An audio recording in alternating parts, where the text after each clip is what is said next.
Before we dive in, a quick note for all our listeners. We are recording this episode during that reflective stretch between the holidays and the new year, the time when things slow down externally but speed up internally. When leaders pause whether they want to or not and take stock of what worked, what didn't, and what still feels unresolved. This is often when the hardest leadership questions surface, not about growth targets, but about responsibility, not about what's possible, but what about what's right. Welcome back to BizBlend, where business, technology, and leadership intersect in real times, sometimes uncomfortable ways. I'm your host Yusuf, and our guest today is Giorgio Natili. He is the head of AI and platform engineering, leadership experience spanning Mozilla, Amazon, Capital One, and OPAC systems.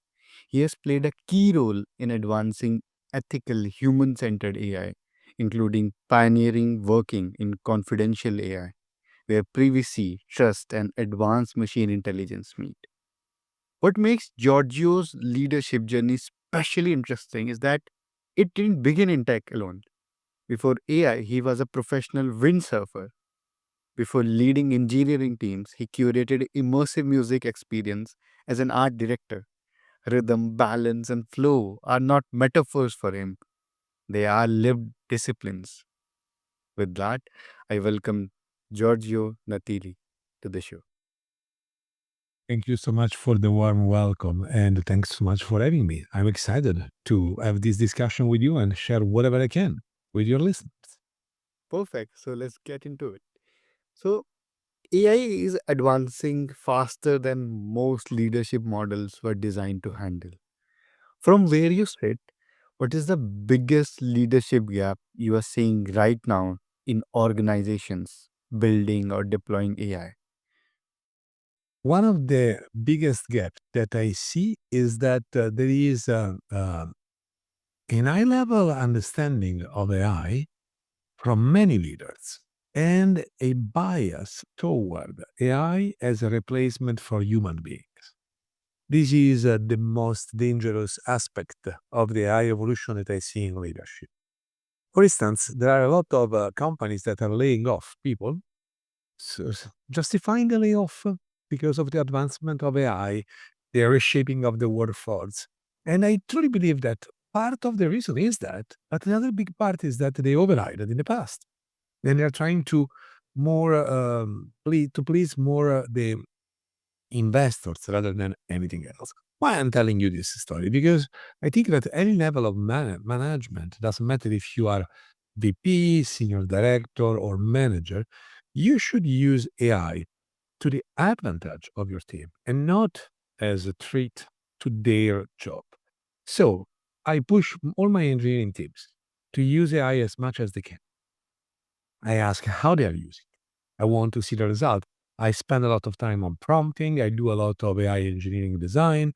I can't design an LLM or a big model, but I can understand how to mix these puzzles. I make my hands dirty. So in this way, I understand what they can do faster and what they can do better.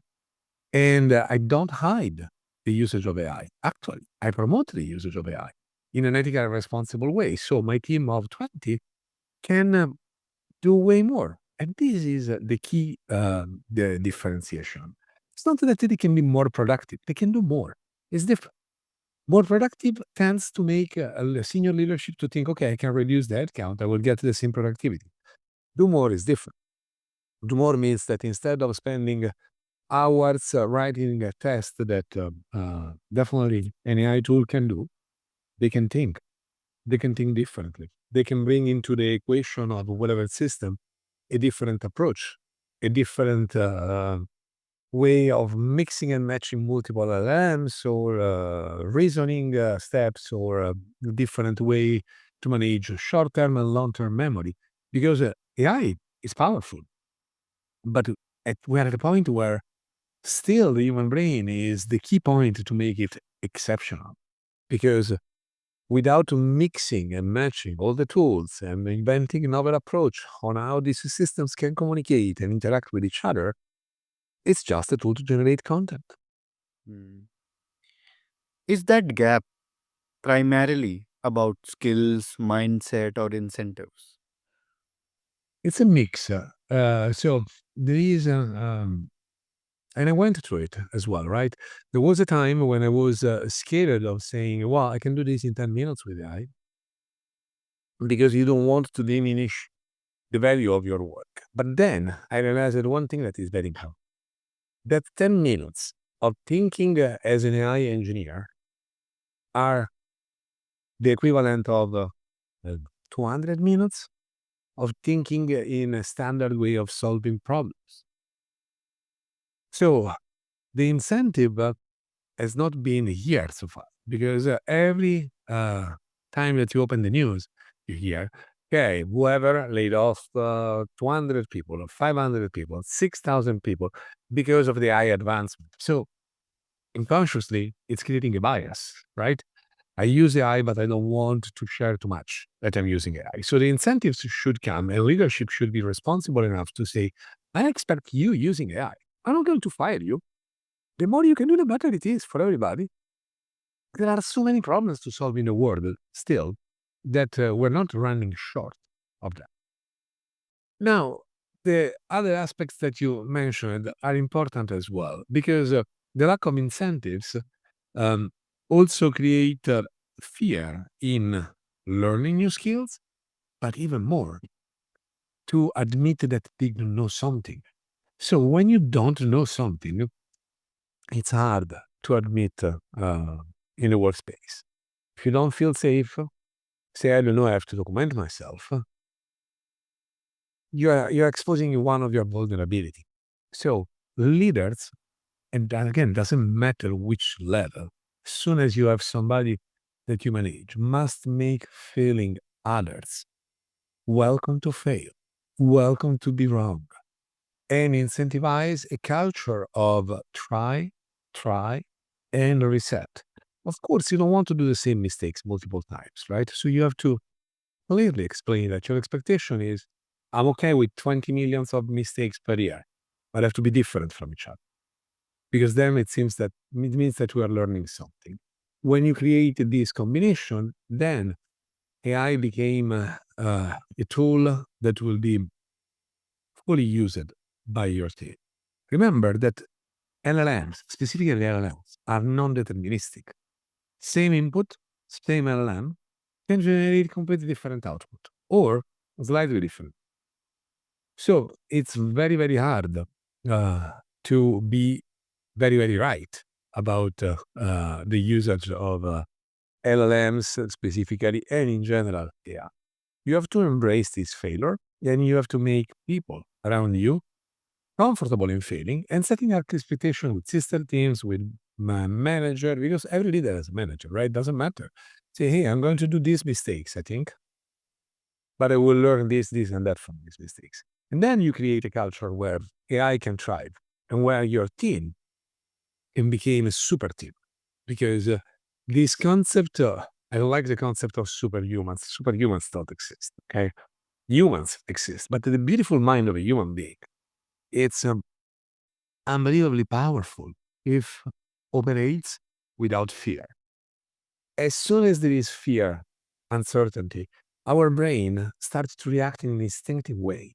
And our instinct, it's thousands of thousands of years old, if not millions of years old, right? And how can be right? So, cultivating this culture of failure welcome, non deterministic um, approach to solving problems and curiosity will help any leader to navigate this transition because this is a big transition that is happening now. Indeed. You talk about leading with imperfection and vulnerability, but some leaders hear that and worry it undermines their authority. Where is the line between healthy vulnerability and leadership uncertainty? Well, it's hard to tell you where is the line, but I can tell you. one thing. Recently, I did a consulting job for a company where I was working with a very talented group of researchers and scientists. One of them approached me one day and said, Giorgio, can I tell you something? Sure. If you are not using your authority enough. And what do you mean? And so why in meetings you always find a solution that makes sense from a technical standpoint. You align everybody. You can do the same, just saying what you want. We'll do it. But that's not what I want. So it's very true that there are people that react better to a top-down approach. Mm. And that's why there is also a lot of leaders that use a top-down approach where they give working orders. Okay. And this is not to blame them. I'm not saying what is better from a leadership stand. I have an opinion, but I'm not want to judge. Okay. But leading from the back seat or from the front seat give you different results. Back seat, your career will grow, not at the speed of the front seat. Front seat, your leadership will never create the camaraderie that is needed to create a community behind you. As soon as the leader is removed, everything fades. On the other hand, your career will progress slowly, but your connections with people will generate something that is unique, that is magic. The magic moment of every high performing team, where you can step back and the team operates by itself. So the line is really about your preferred style. And I know that there is a lot of people that think, okay, faster career is better. Faster doesn't mean better. Think how many things in life, if done with the right pace, are better. A fast speech can deliver more content than a slow speech, right? But can leave less impact in human brains. Reading a book in 2 days will leave you something. Reading the same book in 4 days will leave reflections. So it depends. And maybe there are times where you have to balance and you have to take the front seat. Happens very rarely in my team that I take the front seat. But if I see them doing a mistake, I step in and say, okay, no, hold on. Let's do X, Y, and Z, and then we'll release it. So the balance should be should change accordingly to the situation. My preferred way of leading is from the back seat, but I don't mind to be on the front seat and make a decision. It is like a dance between both of the places, top seat and back seat. You have to do both of them very wisely, very calmly. But yes. Yes, think about a Uber driver or whatever driver, right? When they are driving, so definitely they are leading you to some place that you decided, right? And you have whatever need, like, oh, I need water, I need to hit the bathroom, whatever it is.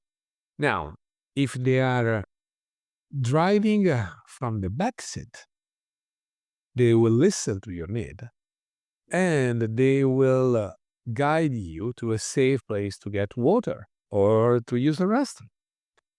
If they instead are just moving fast because they want to do another ride, they will stop you whatever, no matter if it's safe or not. Their career, their money is coming faster. But the risk that they're exposing the customer, that is your team, it's higher. So, yes, you have to dance. You have to use your judgment. And you have to try to stay as much as possible on the back so that new leaders will emerge in your team, but be able to jump right away in front when something is going wrong, because at the end of the day, you are responsible of their success. They're just saying that high performing AI teams often operate in permanent urgency.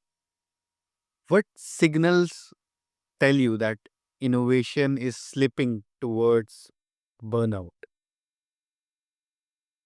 This is a very interesting question. So one of the signal, it's simply the time to production of a feature. Let me give you a very simple example. If you start to see that to move whatever feature in production, your team is start to requiring more and more time, it means that they are accumulating technical debt. And maybe they are not talking about this technical debt because they are not realizing the impact, or because maybe they are afraid. Because you may be a great leader, but then you may have a CEO that is pushing, or investors that are expecting results that are unachievable, whatever, right? The situations can vary. But in that situation, if you see a slowdown from design, implementation to production, you are clearly observing a rise in technical debt. Why this can burn out people? It's because human brain are very similar to uh, large language models. They want rewards, right? In an LLM, there are rewards function. Our brain is excited when they see result coming through. When they instead see result being blocked or slowing down, frustration arises. Frustration is the first signal of burnout, because if you operate for months, weeks, under the impression that you're not capable of delivering what you want, with a high level of frustration, you will burn out. So this is the first signal to monitor, and it's easy to monitor because it's measurable, right? Again, this is moving from the inside. It's a metric that you can track. The second one, it's uh, the number of times that people that work with you in your team, doesn't matter if they report to you or if they are peers, sister teams, whatever is the situation, the number of times that they speak about a new technology. If you have a team that is never speaking about new technologies, novel approaches, and so on, it means that they are stagnating. And again, you can track this, right? You don't have to be um, really, you don't have to track it in Excel spreadsheet, right? But you can have a sense, right? Okay, it's 1 month that we're not talking about innovation. What is going on? When engineers don't innovate, they tend to or getting frustrated and burned out, or getting annoyed and burn out and decide to leave the team, or there are fears of innovating because they don't want to fail. So this is another signal that you have to monitor. And the other thing is that you have to apply a very simple rule. What is important is rarely urgent. Of course, there are exceptions, right? If a car is coming toward you on the street, you jump on the side, right? Of course, it's urgent, right? And it became very important. You're saving your life. But if you think about your life in general, every time that something became urgent, or almost every time, it's because you forgot about something. Not because that thing became extremely urgent that day, magically. Unless, okay, some exceptions.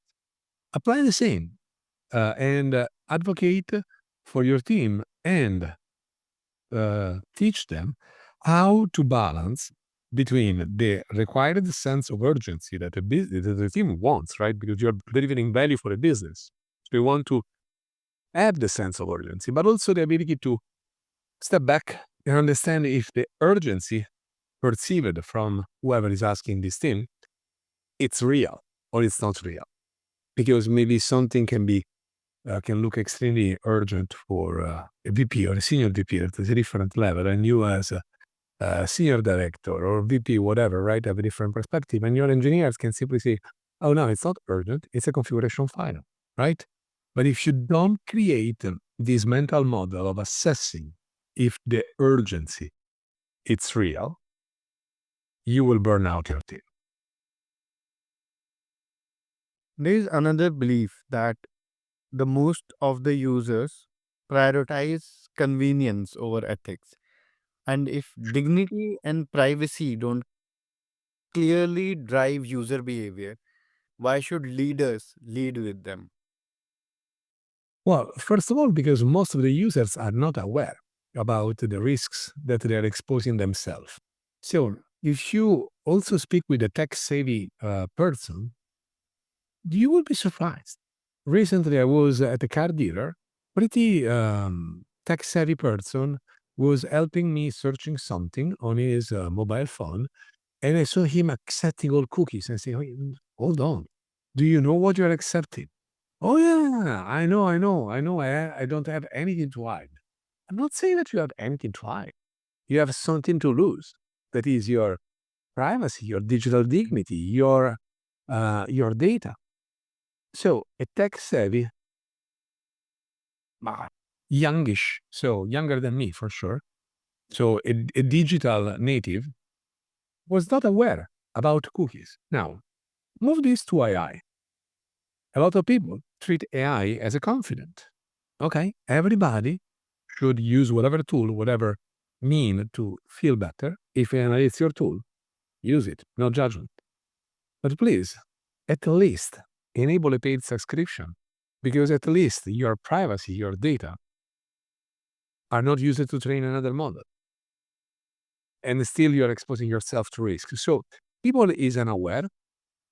Leaders should educate engineers and customers toward this. This doesn't mean that you have to stop collecting any information. You have to responsibly collect information. You have to be transparent. And this means that you can achieve the same results in about the same time. Maybe you will require an extra 10%. Yes, because you want to do a deep dive on the PII or PHI data that you are collecting and understand how you can protect privacy, how you can encrypt, how you can use confidential computing if it's really needed.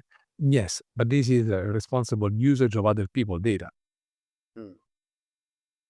So leaders must do this. It's not optional.